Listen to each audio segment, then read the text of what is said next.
அதிக அளவிலான liberal coccus உறுப்பினர்கள் பிரதமராக உள்ள ஜஸ்டின் ட்ரூடோ ராஜினாமா செய்ய வேண்டும் என்று தெரிவித்து வரும் நிலையில் தனது சொந்த கட்சிக்குள்ளேயே ஜஸ்டின் ட்ரூடோ ஆதரவை இழந்து வருகிறார்.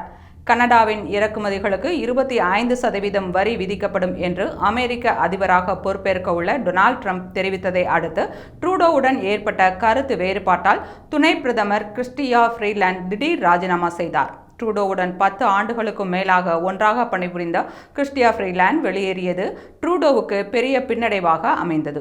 இதையடுத்து ஒட்டாவா பகுதி பாராளுமன்ற உறுப்பினர் சந்திரா ஆர்யா பப்ளிக் பிராட்காஸ்டர் CBCக்கு அளித்த பேட்டியில் பல லிபரல் எம்பிக்கள் ட்ரூடோ பதவி விலக வேண்டும் என்று விரும்புவதாக கூறினார். மேலும் CBC மற்றும் டொராண்டோ ஸ்டார் வெளியிட்டுள்ள தகவலின்படி பாராளுமன்றத்தில் உள்ள 75 ஒட்டாரியோ லிபரல்களில் 50க்கும் மேற்பட்டோர் ட்ரூடோவை ஆதரிக்கவில்லை என்று தெரியவந்துள்ளது.